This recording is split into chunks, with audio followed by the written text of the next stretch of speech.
ಮಾಧ್ಯಮಿಕ ಶಿಕ್ಷಣದಲ್ಲಿ ಅವರು ವ್ಯಾಸಂಗವನ್ನು ಮಾಡಬೇಕಾದ್ರೆ ವಿದ್ಯಾರ್ಥಿಯ ದೆಸೆಯಲ್ಲಿ ಅವರ ಶಾಲೆಯಲ್ಲಿ ಅವತ್ತಿನಿದ್ದಂಥ ಜಾತೀಯತೆ, ಅಸಮಾನತೆ, ಅಸ್ಪೃಶ್ಯತೆ ವಿರುದ್ಧ ಅದು ಮಾಧ್ಯಮಿಕ ಶಾಲೆಯಲ್ಲಿದ್ದಾಗ. ಮಾಧ್ಯಮಿಕ ಶಾಲೆ ಅಂತ ಹೇಳಿದ್ರೆ ಬಹುಶಃ 5, 6, 7ನೇ ತರಗತಿ ಇರೋಂಥದ್ದು. ಹಾಗಾಗಿ ಒಂದು ಶೋಷಿತ ಕುಟುಂಬದಲ್ಲಿ ಜನಿಸಿ 1908 ಏಪ್ರಿಲ್ 5ರಂದು ಶೋಷಿತ ಕುಟುಂಬದಲ್ಲಿ ಜನಿಸಿ ಶಿಕ್ಷಣವನ್ನ, ಒಂದು ನೋವುಗಳನ್ನ, ಅವಮಾನಗಳನ್ನ, ಅಪಮಾನಗಳನ್ನ ಮತ್ತು ಅಸಮಾನತೆಯನ್ನು ಅನುಭವಿಸುವ ಮೂಲಕ ಒಂದು ಧ್ವನಿಯಾಗಿ ನಿಂತು ಶಾಶ್ವತ ನೆಲೆಗಟ್ಟಿನಲ್ಲಿ ಸಾಧನೆಯನ್ನ ಮಾಡಿದ್ದಾರೆ. ಅವರಿಗೆ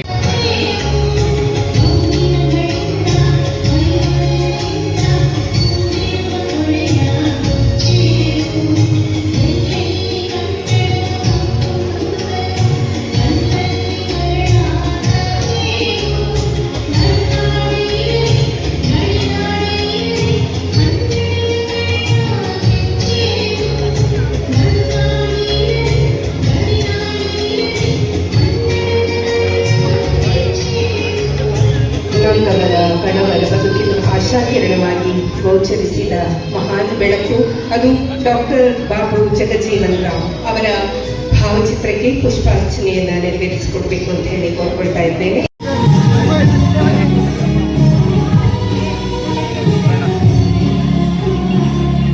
ಆ ಕಡೆ ಹೋಗು ಕೃಷ್ಣಣ್ಣ, ಆ ಕಡೆ ಹೋಗಿ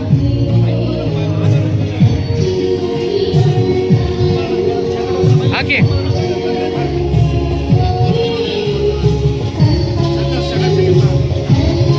ಇನ್ನೊಂದ್ಸಲ ಇರಿಸಿ ಪಾಪಯ್ಯ ಅವರೇ, ಇನ್ನೊಂದ್ಸಲ ಇರಿಸಿ, ಇನ್ನೊಂದ್ಸಲ ಹಾಕಿ.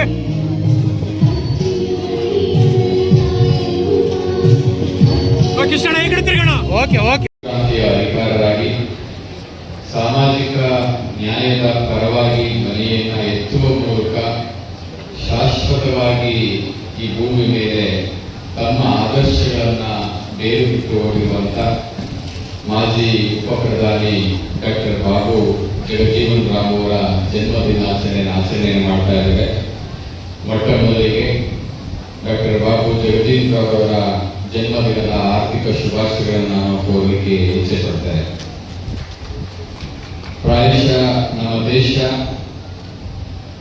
ಈ ಹಿಂದೆ ಜಾತೀಯತೆ, ಅಸಮಾನತೆ, ಶೋಷಣೆ ಇವೆಲ್ಲದರ ಒಂದು ಅನುಭವದ ನೆಲೆಗಟ್ಟಿನಲ್ಲಿ ಇದ್ದಂಥ ಸಂದರ್ಭದಲ್ಲಿ ಸಾಮಾಜಿಕ ನ್ಯಾಯದ ಪರಿಕಲ್ಪನೆಯನ್ನ ಇಟ್ಕೊಂಡು ಅಂತ ಒಂದು ಸಂದರ್ಭದಲ್ಲಿ ಶೋಷಿತರ ಪರವಾಗಿ ಧ್ವನಿ ಎತ್ತುವಂತ ಕೆಲಸವನ್ನ ಮಾಡಿದಂತ ಅನೇಕ ಮಹನೀಯರು ನಮ್ಮ ಇತಿಹಾಸದಲ್ಲಿ ಇದ್ದಾರೆ.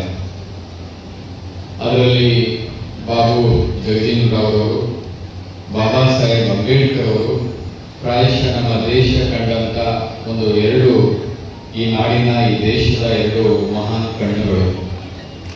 ಹಾಗಾಗಿ ನಾವು ಯಾವತ್ತೂ ಕೂಡ ಇಬ್ಬರನ್ನೂ ಕೂಡ ಅವರ ಆದರ್ಶಗಳನ್ನ, ಅವರ ಚಿಂತನೆಗಳನ್ನ ನಾವು ಸ್ಮರಿಸಬೇಕಾಗುತ್ತೆ. ಇವತ್ತು ನಾವು ಏಪ್ರಿಲ್ 5ನೇ ತಾರೀಕು ಬಾಬು ಜಗಜೀವನ್ ರಾವ್ ಅವರ ಆಚರಣೆ ಮಾಡ್ತೇವೆ. ಸಮಾನತೆಯ ದಿನ ಅನ್ನುವಂತ ನೆಲೆಗಟ್ಟಿನಲ್ಲೂ ಕೂಡ ನಾವು ಆಚರಣೆ ಮಾಡ್ತೇವೆ. ಆದರೆ ಒಂದು ದಿನಕ್ಕೆ ಮಾತ್ರ ಅವರ ಆಚರಣೆಯನ್ನು ಸೀಮಿತಗೊಳಿಸದೆ ಅವರ ಚಿಂತನೆಗಳನ್ನ, ಆದರ್ಶಗಳನ್ನ, ಅವರ ಒಂದು ಪರಿಕಲ್ಪನೆಗಳನ್ನ, ಮೌಲ್ಯಗಳನ್ನ ನಾವೆಲ್ಲರೂ ಕೂಡ ನಮ್ಮ ಬದುಕಿನಲ್ಲಿ ಅಳವಡಿಸಿಕೊಳ್ಬೇಕಾಗುತ್ತೆ ಮತ್ತು ನಮ್ಮ ಮುಂದಿನ ಪೀಳಿಗೆಗೆ ಅದನ್ನ ತಿಳಿಸ್ಕೊಡುವಂತ ಕೆಲಸ ಕಾರ್ಯಗಳನ್ನು ಕೂಡ ಮಾಡಬೇಕಾಗುತ್ತೆ. ಹಾಗಾಗಿ ಹಸಿರು ಕ್ರಾಂತಿಯ ಹರಿಕಾರ ಅಂತ ಏನು ಕರೀತೇವೆ, ಅವರ ಚಿಂತನೆಗಳು ಇವತ್ತಿಗೂ ಕೂಡ ಹಸಿರಾಗಿದೆ. ಹಸಿರಾಗಿಸುವಂತ ಕೆಲಸವನ್ನ ಪ್ರತಿಯೊಬ್ಬರು ಮಾಡಬೇಕು. ಬತ್ತಿ ಹೋಗುವಂತ, ಒಣಗಿ ಹೋಗುವಂತ ಕೆಲಸ ಕಾರ್ಯಗಳನ್ನು ಯಾರು ಕೂಡ ಮಾಡಬಾರದು. ಹಾಗಾಗಿ ನಾವು ಯಾವತ್ತೂ ಕೂಡ ಅವರ ಒಂದು ಚಿಂತನೆಗಳಿಗೆ, ಆದರ್ಶಗಳಿಗೆ, ಮೌಲ್ಯಗಳಿಗೆ ಬೆಲೆ ಕೊಡುವ ಮೂಲಕ ನಾವು ನಮ್ಮ ಮಕ್ಕಳಲ್ಲಿ ಅವರ ಆದರ್ಶಗಳನ್ನ ಮೈಗೂಡಿಸಿಕೊಳ್ಳುವಂತ ನಿಟ್ಟಿನಲ್ಲಿ ಕೆಲಸ ಕಾರ್ಯವನ್ನು ಮಾಡಬೇಕಾಗತ್ತೆ ಅಂತ ನಾನು ಹೇಳಲಿಕ್ಕೆ ಇಚ್ಛೆ ಪಡ್ತೇನೆ. ಎರಡನೇದಾಗಿ ಜಗಜೀವನರಾವ್ ಅವರು ಒಂದು ಬಡ ಕುಟುಂಬದಲ್ಲಿ ಜನಿಸಿ ಅವತ್ತಿನ ಸಂದರ್ಭದಲ್ಲಿ ಸ್ವತಃ ಜಾತೀಯತೆ, ಅಸಮಾನತೆ, ಶೋಷಣೆಯನ್ನು ಅನುಭವಿಸಿ, ನೋವುಗಳನ್ನು ಅನುಭವಿಸಿ ಅದರ ವಿರುದ್ಧವಾಗಿ ಧ್ವನಿ ಎತ್ತುವ ಮೂಲಕ ಇವತ್ತು ಸ್ವಾತಂತ್ರ್ಯ ಹೋರಾಟಗಾರರಾಗಿ, ರಾಜಕೀಯ ಮುತ್ಸದಿಯಾಗಿ ಮತ್ತು ಈ ದೇಶ ಕಂಡಂತ ಅಪ್ರತಿಮ ಸಂಸದೀಯ ಪಟುವಾಗಿ ದೀರ್ಘಾವಧಿ ಕಾಲದ ಸಂಸದರು ಅನ್ನುವಂಥ ಹೆಸರನ್ನ ಗಳಿಸಿಕೊಳ್ಳುವ ಮೂಲಕ ಅವರದೇ ಆದಂತ ರೀತಿಯಲ್ಲಿ ಕೊಡುಗೆಗಳನ್ನು ಕೊಟ್ಟು ಹೋಗಿದ್ದಾರೆ. ಒಂದು ಇತಿಹಾಸವನ್ನ ನೋಡಬೇಕಾದ್ರೆ, ಯಾಕೆಂತಂದ್ರೆ ಎಂಥ ಮಹಾಪುರುಷರು ಹುಟ್ಟುವಂತ ಸಂದರ್ಭದಲ್ಲಿ ಅವರಿಗೆ ವಿಶೇಷವಾದಂತ ಶಕ್ತಿ ಇದ್ರೆ ಮಾತ್ರ ಇಂಥ ಒಂದು ಶಾಶ್ವತವಾದಂತ ಕೊಡುಗೆಗಳನ್ನ ಕೊಡಲಿಕ್ಕೆ ಸಾಧ್ಯ ಆಗುತ್ತೆ ಅಂತೇಳಿ.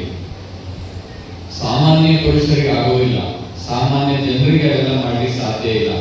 ಒಂದು ವಿಶೇಷವಾದಂತ ಚೈತನ್ಯ, ಚೇತನ, ಶಕ್ತಿ ಇದ್ರೆ ಮಾತ್ರ ಸಾಧ್ಯ.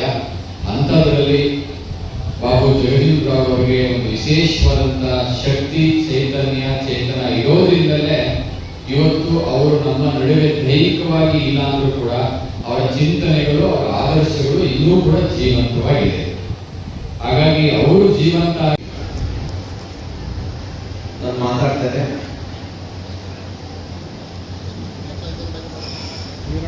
ಏನು ಜಿಲ್ಲಾಡಳಿತ, ಜಿಲ್ಲಾ ಪಂಚಾಯತ್, ಸಮಾಜ ಕಲ್ಯಾಣ ಇಲಾಖೆ, ನಗರಸಭೆ ಹಾಗೂ ಕನ್ನಡ ಮತ್ತು ಸಂಸ್ಕೃತಿ ಇಲಾಖೆಯ ಸಂಯುಕ್ತ ಆಶ್ರಯದಲ್ಲಿ ಆಯೋಜಿಸತಕ್ಕಂತಹ ಭಾರತದ ಮಾಜಿ ಪ್ರಧಾನಮಂತ್ರಿಗಳು, ಹಸಿರು ಕ್ರಾಂತಿಯ ಹರಿಕಾರ, ಹಿರಿಯ ಸ್ವಾತಂತ್ರ್ಯ ಹೋರಾಟಗಾರರಾದಂತಹ ಡಾಕ್ಟರ್ ಬಾಬು ಜಗಜೀವನ್ ಅವರ 119ನೇ ಜನ್ಮ ದಿನೋತ್ಸವದ ಕಾರ್ಯಕ್ರಮದ ಘನ ಅಧ್ಯಕ್ಷತೆಯನ್ನ ವಹಿಸಲಿರುವ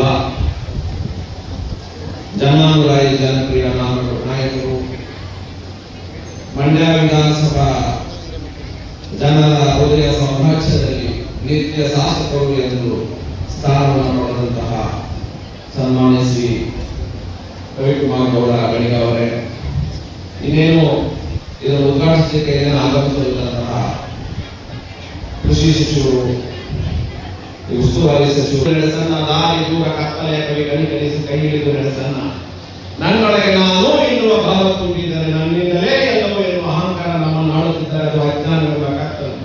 ಆ ಕತ್ತಲೆಗೆ ಬೆಳಕಿನ ಕಿರಣವ ಸಿಂಚನ ಮಾಡು ದೇವರೇ ಎಂದು ಪ್ರಾರ್ಥಿಸುತ್ತಾ, ನಾನೆಂಬುದು ಅಜ್ಞಾನ, ನೀನೆಂಬುದು ಮಾಯೆ, ನಾನೆಂದರೆ ನೀನೆಂದರೆ, ಬೇಕೆಂದರೆ ಬೇಡವೆಂದರೆ, ಹೌದೆಂದರೆ ಅಲ್ಲವೆಂದರೆ, ತನ್ನ ತಾನು ತನ್ನದಲ್ಲವೆಂದು ವ್ಯವಹರಿಸುತ್ತೆ ಎಂದು ನಿಲ್ಲುತ್ತದೆ. ಅದೇ ಪರಮಸುಖದ ಬೀಡು, ಅದೇ ಹಿಂದಾನಂದನು. ಅಜ್ಞಾನಕ್ಕೆ ಜ್ಞಾನದ ಬೆಳಗ್ಗೆ ಗುರು, ಗುರುವೇ ಅರಿವಿನ ಸಾಕ್ಷಾತ್ ರೂಪ. ಅವರ ಮುನಿದರು ಗುರು ಕಾಯುವ ಗುರುವೇ ಹೋಗದ ವೈದ್ಯ. ಕತ್ತಲಿಂದ ಬೆಳಿಗ್ಗೆ ನಡೆಗೆ ಕರೆಪಿಡಿದು ಕಡಲಿಯುವನೇ ಗುರು ಗುರುಸ್ಮರಣೆಯನ್ನ ಮಾಡ್ತಾ ಭಾರತ ಕಂಡಂತಹ ಅಪ್ರತಿಮ ನಾಯಕ, ಹಿರಿಯ ಸ್ವಾತಂತ್ರ್ಯ ಹೋರಾಟಗಾರ, ದೀನ ದಲಿತರ ಆರಾಧ್ಯ ದೈವ, ಭವ್ಯ ಭಾರತದ ಕನಸುಗಾರ, ಹಸಿರು ಕ್ರಾಂತಿಯ ಅಧಿಕಾರ. ತಮ್ಮ ಸುದೀರ್ಘ ರಾಜಕಾರಣದಲ್ಲಿ ಒಮ್ಮೆಯೂ ಕೂಡ ಭ್ರಷ್ಟಾಚಾರದ ಕಳಂಕವಿಲ್ಲದ ಸಚ್ಚಾರಿತ್ರ್ಯ ಪುಟವಿಟ್ಟ ಅಪ್ಪಟ ಚಿನ್ನ. ಇಂತಹ ಮಹಾಪುರುಷ ಏನು ರಾಷ್ಟ್ರದ ಪ್ರಗತಿಯಲ್ಲಿ ನನ್ನ ಪ್ರಗತಿಯಾಗಿದೆ, ಅದರ ಆತ್ಮೋದ್ಧಾರವೇ.